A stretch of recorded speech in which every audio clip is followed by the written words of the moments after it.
आज मुख्यमंत्री माननीय देवेंद्रजी यांचा 55वा वाढदिवस. खरं म्हणजे देवेंद्रजी कधी वाढदिवस साजरा करत नाही. कधी पोस्टर, बॅनर, वर्तमानपत्रात जाहिराती, टी व्हीवर जाहिराती हे त्यांना आजपर्यंत चाललेलं नाही. कारण त्यांच्या या सगळ्या राजकीय प्रवासामध्ये किंवा त्या आधीपासून म्हणजे संघाचे स्वयंसेवक म्हणून असेल, बाल स्वयंसेवक किंवा त्यानंतर युवा मोर्चाचा काळ असेल भाजपाचा, त्यावेळेपासून आम्ही दोघंजणं जवळपास 35 वर्षापासून आमचा हा प्रवास सोबतचा आहे. मी त्यांना चांगला ओळखतो. पण यावेळेला 55 वर्ष झालीत, तिसऱ्यांदा ते मुख्यमंत्री झाले आणि अतिशय मोठ्या मेजॉरिटीमध्ये आम्ही या ठिकाणी सरकारमध्ये आलेलो आहोत.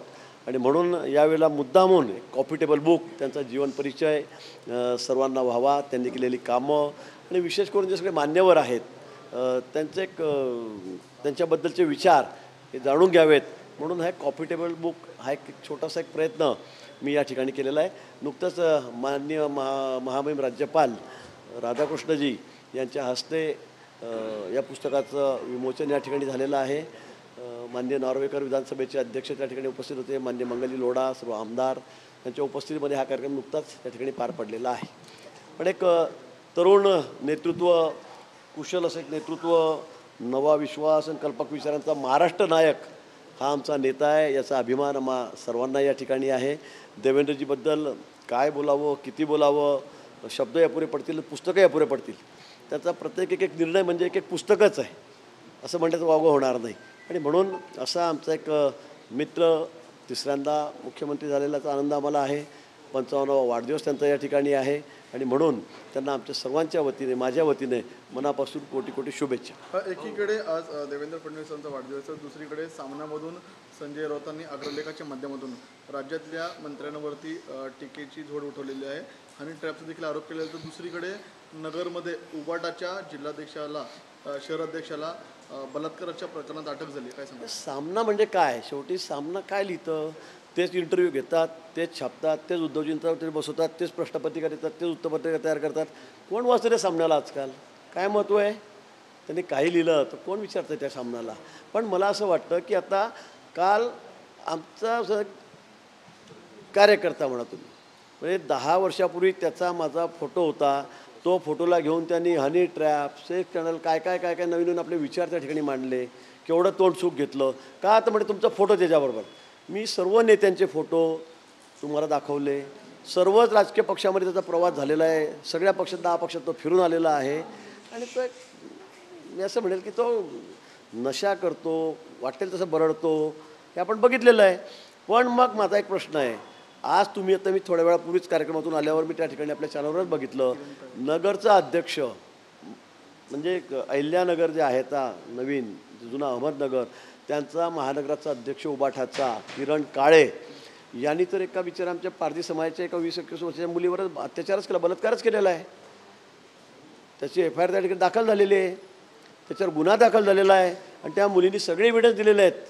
मी आता आपल्या चॅनलमध्येच बघत होतो. आणि मग असं असताना मग त्याचे फोटोसुद्धा आदित्य ठाकरेंबरोबरचं एकदम बुके देताना गळ्यात हात, कमरेत हात घालून त्या ठिकाणी आहेत. माननीय आमच्या पुन्हा सुप्रियाताई त्यांच्यासोबत त्याचा फोटो आहे. मग आता मी म्हणावं का की ह्या बलात्काराचा संबंध, याची पाळंमुळं ही मातोश्री आहे असं म्हणू मी इतका मूर्ख आहे का? मी कालपासून जे लावलेलं आहे यांनी, जामनेर कनेक्शन, हनी ट्रॅपचं जामनेर कनेक्शन, काय कनेक्शन? एखादा माणूस मूर्खपणा करतो, नालायकपणा करतो, कोणावर बलात्कार करतो, ब्लॅकमेलिंग करतो, त्याच्यामुळे काय करते तिथला आमदार तर तुम्ही गृहीत धरणार आहे का? तिथल्या नेत्याला तुम्ही गृहीत धरणार आहे का फोटो असला तर? मला कळत नाही. आणि म्हणून मला वाटतं हे धंदे बंद करा. आता काल आमच्याकडे वोट होताच तुमच्याकडे आहे, तुमचे युवा नेते त्यांच्याबरोबर त्याचा फोटो आहे. पण आम्ही इतके मूर्ख नाही आहोत. तुम्ही तसा पुढे मूर्खपणा करू नका. आपण राजकीय क्षेत्रामध्ये काम करतो, शेकडो हजारो लोक आपल्यावर रोज फोटो काढत असतात. उद्या त्यांनी जाऊन कुठे शेंड खाल्लं तर त्याचा अर्थ असा होत नाही की फोटो ज्याच्याबरोबर तो माणूस जबाबदार आहे म्हणून. आणि म्हणून हा तर तुमचा पदाधिकारी आहे. हा लोडागिडा कोणता हात आमचा काही नाही आहे. 10 पक्षात तो फिरला. आता 6 महिन्यापूर्वी तो वंचितचा उमेदवार होता, त्यांनी तिथलं तिकीट घेतलेलं होतं. पण 10 वर्षाचा फोटो काढून तुम्ही यातील सुतातून स्वर्ग गाठायचा प्रयत्न करता आहात. मला वाटतं हे धंदे उद्योग बंद करा. लोकांनाही फार पटत नाही. आणि म्हणून सामना फिमणामध्ये काय आलं त्याला काय आम्ही किंमत द्यायची? उपस्थित राहतो की राऊतांचं म्हणणं आहे की मोठे मासे मंत्रिमंडळात आहेत, मग काय म्हणायचं? मी तेच म्हणतोय तुम्हाला की मग आता हा बलात्कार झाला, याचा मोठा मासा मातोश्रीत आहेत का? तुमच्याबरोबर फोटो आहेत ना, आदित्यजीबरोबर फोटो आहे त्याचे, ताईबरोबर फोटो आहे. मग आम्ही इतके मूर्ख आहे कसं म्हणायला की त्याचे आता पाळमुळं मातोश्रीमध्ये म्हणून त्या बलात्काराचे. असं बावटपणा करू नका. आपल्याकडे 4 बोटं आहेत आपले.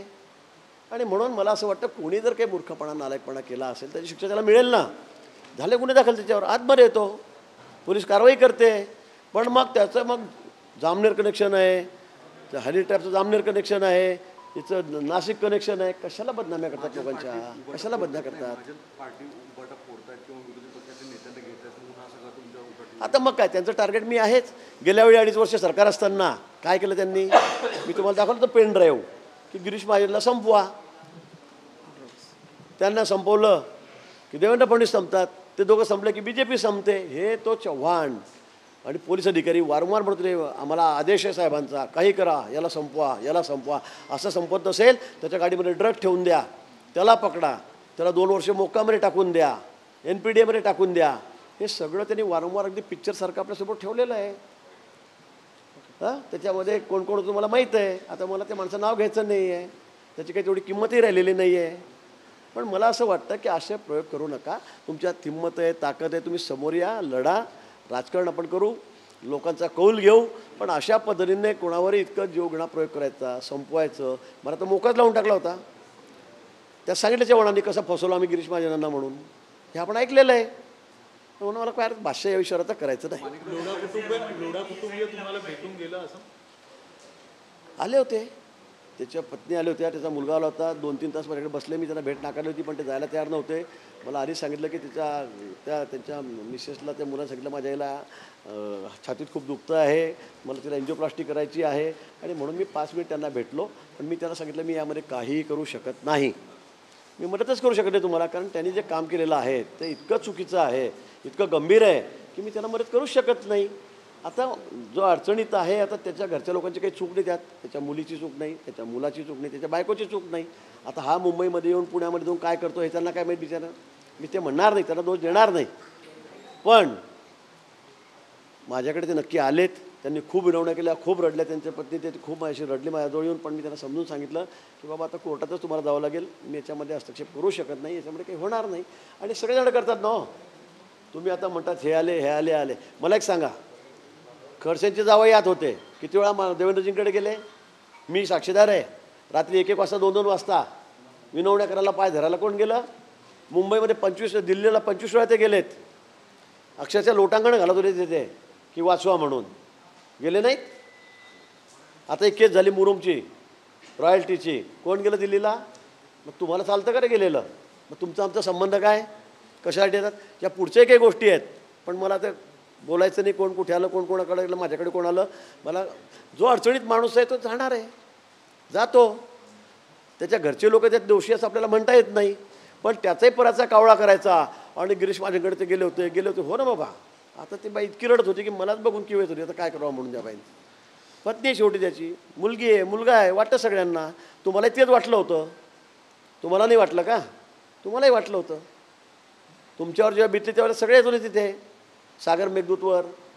खडसेच्या मुलाच्या संदर्भात देखील चर्चा झाली पाहिजे ना. मग तेच म्हणतो, मग तो लोढा म्हणतो ना SIT करा म्हणून. मग त्यांच्या मुलाच्या बाबतीतसुद्धा त्या लोढाने तेच म्हटलं होतं 3 वर्षापूर्वी की त्याचं आत्महत्या नाही, ज्याने खून केला आहे त्याचा, ज्याने डोक्यात गोळी घातली. इकडनं राईट हँड माणूस इकडनं गोळी घालतो, इकडनं कशी काय गोळी जाते. अनेक प्रश्न उत्तरं मिळत नाही आहे, अनुत्तरीय आहे त्यापर्यंत प्रश्न. पण मला त्यात जायचं नाही. त्यांचा कौटुंबिक वाद आहे, आम्ही इतक्या खालच्या थराचे नाही आहे, आम्हाला त्यात जायचं नाही. पण मग त्याची पण चौकशी करू आपण, याची करा. अरे त्या माणसाने काय शेण खाल्लं, कोण लोढा, त्यांनी काय करतो, तो नशेत राहतो, काय केलं काय नाही तर ठीक आहे ना.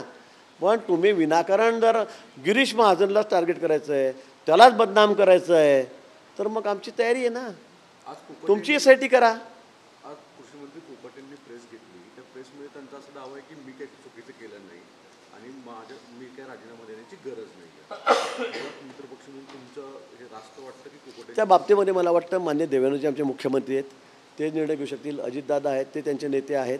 आता काय खरं काय खोटं याबद्दल त्यांचं म्हणणं आहे की ते चुकीचं आहे काय, ते तपासलं जाईल. आणि मला वाटतं त्या संदर्भामध्ये आमचे दोन्ही उपमुख्यमंत्री महोदय आहेत, अजितदादा गटाचे ते आहेत, ते या बाबतीमध्ये योग्य निर्णय घेतील. सरकार प्रतिमेला प्रश्नचिन्ह होतो शेवटी अखेर एक मंत्री. नाही, खरं म्हणजे अशा गोष्टी व्हायलाच नको, चुकून झाल्या कशा झाल्या काय त्यांचं म्हणणं आहे, पण मला वाटतं अशा गोष्टी घडता कामा नाही. Okay, thank you.